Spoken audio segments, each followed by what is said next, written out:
மகர ராசி என்பர்கள் சாப்பிடாம கூட இருக்கலாம், தூங்காம கூட இருக்கலாம். ஆனா காதலிக்காம மகர ராசி என்பர்கள் இருக்க முடியாது. 99% மகர ராசி என்பர்களுக்கு காதல் மலர்வது என்பது நிச்சயம். ஆணாக இருக்கக்கூடிய மகர ராசி என்பராக இருந்தால் காதல் மிக வலிமையாக இருக்கும், உண்மையான காதலாக இருக்கும். பெண்ணாக இருக்கக்கூடிய மகர ராசி என்பராக இருந்தால் காதல் சற்று வலுவிழந்து இருக்கும், காதல் தடுமாற்றம் பெறும். தவறான வழியில இவருடைய காதல் இருக்க வாய்ப்பே இல்லை. ஆத்மார்த்தமான உண்மையான காதலை வெளிப்படுத்துவதுதான் மகர ராசி. தன்னுடைய கணவருக்கோ மனைவிக்கோ நீண்ட காலமாக இந்த பந்தத்தில் இருக்கணும்னு வலுக்கட்டாயமா இருப்பாங்க. பிடிக்கலைனா கூட வலுக்கட்டாயமா இருப்பாங்க. காதலையும் கூட ரொம்ப மனசார்ந்து லவ் பண்ணுவாங்க. அதுல பிரிவுகளும் ஏற்படும். மகர ராசிக்கு காதல்ல ஜெயிக்கிறதுங்கிறது கொஞ்சம் ரேர் தான். அந்த லட்சியம் தான் முக்கியம். அதுக்காக காதலையும் தியாகம் செய்யக்கூடிய ஒரு ராசினா அது மகரம். இந்த மகர ராசி என்பவர்களுக்கு எந்தெந்த ராசி ரொம்ப ஒத்து போகும் தெரியுமா? கடகம், மீனம், விருச்சிகம், ரிஷபம், கன்னி. இந்த 5 ராசிகளும் மகர ராசிக்கு காதல் பண்றதுக்கும் சரி, திருமணம் பந்தத்துக்கும் சரி ரொம்ப ஒத்து போகக்கூடிய ஒரு ராசிகள். மகர ராசியுடைய அடிப்படை குணங்கள்ல தன்னுடைய உறவுகள்ல ரொம்ப சீரியஸா எடுத்துக்குவாங்க. காதல்ல ஜெயிக்கிறதா இருந்தாலும் சரி, கல்யாண வாழ்க்கையில ஜெயிக்கிறதா இருந்தாலும் சரி, இவங்களை மாறி அதுக்காக கடினமா உழைக்கிறது, உண்மையா அதுக்காக எஃபர்ட் எடுக்கிற மாதிரி ராசிகள் வேற பார்க்கவே முடியும். மகர ராசியில் பிறந்தவர்களுக்கு பெரும்பாலும் 75 முதல் 80% அழகான மனைவி, அழகான கணவன் வருவார்கள். மகர ராசிக்கு என்ன பிரச்சனைனா, தான் எடுக்கக்கூடிய செயல்கள்ல எல்லாமே கரெக்டுங்கிற நம்பிக்கை இருக்கு. ஆனா அதுலயும் சில தவறுகள் இருக்குங்கிறதையும் உணர்ந்து பார்க்கணும். 99% நீங்க கரெக்டுனாலும் சில தவறுகளை நீங்களும் செய்து கொண்டுதான் இருக்கிறீர்கள். அதுல முக்கியமான ஒரு தவறு என்னன்னா, சில இடங்கள்ல ஒன்றுக்கு மேற்பட்ட உறவுகள் இருக்கக்கூடிய மகர ராசி என்பவர்கள் அதை மாற்றிக்கொள்ள வேண்டும்.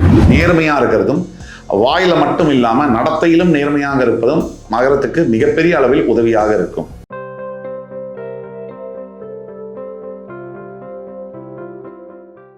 வணக்கம். நல்ல நேரம் நிகழ்ச்சியின் சார்பாக அத்துணை சப்ஸ்கிரைபர்களையும் என நண்பர்களையும் எல்லா அன்பு உள்ளங்களையும் வருக வருக என வரவேற்பதில் பெருமகிழ்ச்சி கொள்கிறேன். வக்ரதுண்ட மகாகாய சூரியகோடி சமப்பிரப அவிக்னம் குருமே தேவ சர்வகாரியேஷு சர்வதா. தென்னாட்டுடைய சிவனே போற்றி, என் நாட்டவர்க்கும் இறைவா போற்றி. நண்பர்களே, இந்த புத்தம் புதிய வீடியோவில் உங்கள் அத்துணை பேரையும் வரவேற்பதில் மிக்க மகிழ்ச்சி கொள்கிறேன். இந்த காதல் சிறப்பு தொகுப்பு இந்த வரிசையில இன்னைக்கு நம்ம பேச போறது மகர ராசி. காலபுருஷனுடைய 10ஆம் வீடு மகர ராசி. உத்திராடம், அவிட்டம், திருவோணம் இந்த 3 நட்சத்திரங்களை கொண்ட மகர ராசி அன்பர்களுக்கு காதல் வாழ்க்கை எப்படி இருக்கும்? காதல் அமையுமா? அமைஞ்சால் அந்த காதல் திருமணமாக மாறுமா? திருமணம் நடக்குமா? திருமண பந்தம் எப்படி இருக்கும்? அதுல ஏதாவது பிரச்சனை இருந்துச்சுன்னா காதல்ல, திருமண வாழ்க்கையில அதை எப்படி சரி பண்றது, அதை பத்தி எல்லாம் பேசுவோம். வாங்க பார்க்கலாம். மகர ராசி அன்பர்கள் சாப்பிடாம கூட இருக்கலாம், தூங்காம கூட இருக்கலாம். ஆனா காதலிக்காம மகர ராசி அன்பர்கள் இருக்க முடியாது. காதல் இல்லாத மகர ராசி அன்பர்கள் இந்த பூமியில் பிறப்பார்களா என்பது சந்தேகம். விதி விலக்குகள் விதியாகாது. 99% மகர ராசி அன்பர்களுக்கு காதல் மலர்வது என்பது நிச்சயம். அதற்கு பல உதாரணங்கள் உண்டு. நம்ம சூப்பர் ஸ்டார் ரஜினிகாந்த் மகர ராசி, காதல் திருமணம், இப்படி பல உதாரணங்களை சொல்லிக்கொண்டே போகலாம். மகர ராசி அன்பர்களுக்கு தனிப்பட்ட முறையிலும் சரி, திருமண வாழ்க்கையிலும் சரி காதலோடு தான் இருப்பார்கள். இதுல என்ன சூட்சமம் அப்படின்னா, ஆணாக இருக்கக்கூடிய மகர ராசி என்பராக இருந்தால் காதல் மிக வலிமையாக இருக்கும், உண்மையான காதலாக இருக்கும். பெண்ணாக இருக்கக்கூடிய மகர ராசி என்பராக இருந்தால் காதல் சற்று வலுவிழந்து இருக்கும், காதல் தடுமாற்றம் பெறும். இது உண்மை. இதுல என்ன சிறப்பு அப்படின்னா, மகர ராசி என்பவர்கள் எல்லாரையும் சிறிதாக நம்பி விடுவார்கள். சுலபமாக எல்லாரையும் நம்பக்கூடிய தன்மை இருக்கிறதுனால காதலும் சுலபமாகவே வரும். உடனே நம்பிடுவாங்க, இவங்க நமக்கு சரியா இருப்பாங்க, நம்ம வாழ்க்கை நல்லா இருக்கும் அப்படின்னு. அதுல நம்ம சொன்ன மாதிரி காதல் ஆத்மார்த்தமாக இருக்கும். தவறான வழியில இவருடைய காதல் இருக்க வாய்ப்பே இல்லை. ஆத்மார்த்தமான உண்மையான காதலை வெளிப்படுத்துவதுதான் மகர ராசி. தவறான காதல் என்பது மகர ராசிக்கு வராது. யாருக்கிட்டையும் சரி, காதலர் காதலிக்கிட்டையும் சரி, திருமண பந்தமான கணவன் மனைவி கிட்டையும் சரி, மகர ராசி நண்பர்கள் கூடிய மட்டும் அந்த உறவுக்கு ஒரு மதிப்பு கொடுப்பார்கள். இது உண்மை, உறுதி. இதுல இந்த ராசியுடைய சிறப்புத்தன்மை இன்னொரு விஷயமும் இருக்கு. தன்னுடைய கணவருக்கோ மனைவிக்கோ நீண்ட காலமாக இந்த பந்தத்தில் இருக்கணும்னு வலுக்கட்டாயமா இருப்பாங்க. பிடிக்கலைன்னா கூட வலுக்கட்டாயமா இருப்பாங்க. காதலையும் கூட ரொம்ப மனசார்ந்து லவ் பண்ணுவாங்க. அதுல பிரிவுகளும் ஏற்படும். மகர ராசிக்கு காதல்ல ஜெயிக்கிறதுங்கிறது கொஞ்சம் ரேர் தான். நிறைய உதாரணங்கள் இருந்தாலும் கூட மகர ராசிக்கு காதல் தோல்வியாகி மறுபடி திருமணமாகி அதுல காதல் பெற்று அதுலயும் பிரச்சனை வந்து அது கால போக்குல, அதாவது வருஷங்கள் ஆக ஆக ஒரு 15-20 ஆண்டுகளுக்கு பிறகு ஜெயிக்கும். அது ஒரு தன்மையை வரும். அதுதான் நிரந்தரமாக இருக்கும். இவங்களுடைய இன்னொரு குணம் வந்து தர்க்க ரீதியாக, அதாவது விவாதம் பண்றதுல ரொம்ப கெட்டிக்காரங்களா இருப்பாங்க மகர ராசி அன்பர்கள். அதே மாதிரி லட்சியங்களோட வாழ்வாங்க. இவங்களுக்கு லட்சியம், அந்த லட்சியம் தான் முக்கியம். அதுக்காக காதலையும் தியாகம் செய்யக்கூடிய ஒரு ராசினா அது மகரம். லட்சியம் அடையணும், லட்சியத்தை எப்படியாவது ஜெயிக்கணும், இதுதான் இவங்களுடைய முதல் குறிக்கோள். காதல், திருமணம் இதெல்லாம் இவங்களுக்கு 2ஆம் பட்சம்தான். லட்சியம்தான் இவங்களுடைய முதல் கட்டம். இந்த லட்சியத்தை அடையணும்னு கூட, காதலை ஜெயிக்கணும் கூட ஒரு லட்சியம் இருக்கும் சில பேருக்கு. அந்த காதலுக்காக நிறைய முயற்சி எடுப்பாங்க. இந்த காதலில் ஜெயிக்கணுங்கிறதுக்காக நிறைய ட்ரை பண்ணுவாங்க. அது மகர ராசி. ட்ரை பண்ணி பல நேரங்களில் தோத்தும் போயிடுவாங்க, சில நேரங்களில் ஜெயிப்பாங்க. இந்த மகர ராசி அன்பர்களுக்கு எந்தெந்த ராசி ரொம்ப ஒத்து போகும் தெரியுமா? கடகம், மீனம், விருச்சிகம், ரிஷபம், கன்னி. இந்த 5 ராசிகளும் மகர ராசிக்கு காதல் பண்றதுக்கும் சரி, திருமணம் பந்தத்துக்கும் சரி ரொம்ப ஒத்து போகக்கூடிய ஒரு ராசிகள். இதுக்கு பல உதாரணங்கள் உண்டு.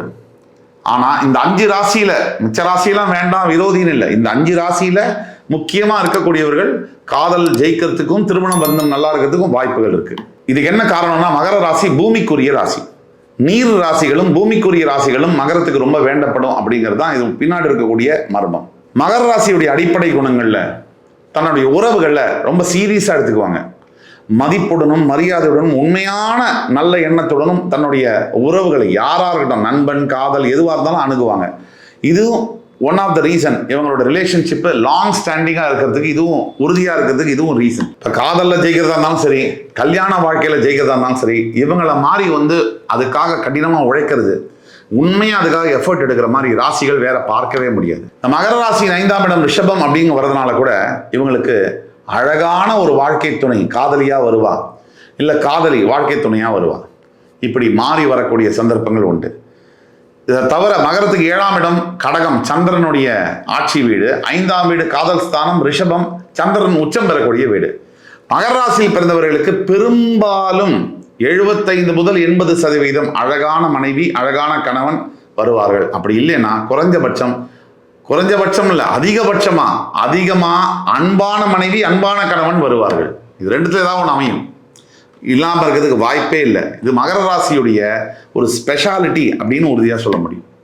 மகர ராசியை பொறுத்த வரைக்கும் நிறைய காதல் திருமணத்தில் மாறி உறவுகள், அதாவது ஜெயிக்கிறது தோக்கிறது இப்படி மாறி வரக்கூடிய நிலைமைகள் வந்தாலும் இவங்களுடைய உறுதித்தன்மையினால எந்த உறவும் விட்டு விலகக்கூடிய உறவு கூட நின்றோம், மறுபடியும் ராசி ஆயிடுவாங்க. அதனால அந்த மாதிரி இணக்கமான இருக்கிறதுனால ஒரே ஒரு பிரச்சனை, மகர ராசிக்கு என்ன பிரச்சனைனா, தான் எடுக்கக்கூடிய செயல்களில் எல்லாமே கரெக்டுங்கிற நம்பிக்கை இருக்கு, ஆனால் அதுலேயும் சில தவறுகள் இருக்குங்கிறதையும் உணர்ந்து பார்க்கணும். 99% நீங்கள் கரெக்டுனாலும் சில தவறுகளை நீங்களும் செய்து கொண்டு தான் இருக்கிறீர்கள். அதில் முக்கியமான ஒரு தவறு என்னன்னா, சில இடங்களில் ஒன்றுக்கு மேற்பட்ட உறவுகளில் இருக்கக்கூடிய மகர ராசி என்பவர்கள் அதை மாற்றிக்கொள்ள வேண்டும். எல்லாரும் இல்லை, அதனால கவனமா தேவையில்லாத உறவுகளை கட் பண்ணி, தேவையில்லாத நட்புகளை கட் பண்ணி இருக்கிறது மகரத்துக்கு மிக மிக நல்ல ஒரு விஷயமா இருக்கும். காதல் மற்றும் திருமண வாழ்க்கையில மிகவும் பெரிய அளவில் உதவும். நேர்மையா இருக்கிறதும், வாயில மட்டும் இல்லாம நடத்தையிலும் நேர்மையாக இருப்பதும் மகரத்துக்கு மிகப்பெரிய அளவில் உதவியாக இருக்கும். இந்த உங்களுடைய சொந்த வாழ்க்கையில காதல் இருக்கு, அந்த காதல் நிறைவேறுமா இல்லையா, திருமண பந்தம் இருக்கு, அதுல நிறைய பிரச்சனைகள் இருக்கு, அந்த திருமண பந்தம் நிலைக்குமா இல்லையா அப்படிங்கிறத தெரிஞ்சுக்கணும்னா கீழே கொடுக்கப்பட்டுள்ள வாட்ஸ்அப் நம்பரில் எங்களை தொடர்பு கொண்டு எங்கள்கிட்ட ஆன்லைன் அப்பாயின்மெண்ட் வாங்கி தெரிஞ்சுக்கிட்டீங்கன்னா உங்களுடைய ஜாதகத்தை பார்த்து துல்லியமாக என்னால் உங்களுடைய காதல் வாழ்க்கை மற்றும் திருமண வாழ்க்கையை கணித்து கூற இயலும் என்று கூறி, இந்த எபிசோடு உங்களுக்கு பிடிச்சிருக்கும்னு நம்புறோம். மறுபடி வேறொரு சந்தர்ப்பத்தில் உங்களை மறுபடி சந்திக்கும் வரை உங்களிடமிருந்து விடைபெறுவது உங்கள் சுபாஷ் பாலகிருஷ்ணன். நன்றி, வணக்கம், வாழ்க வளமுடன்.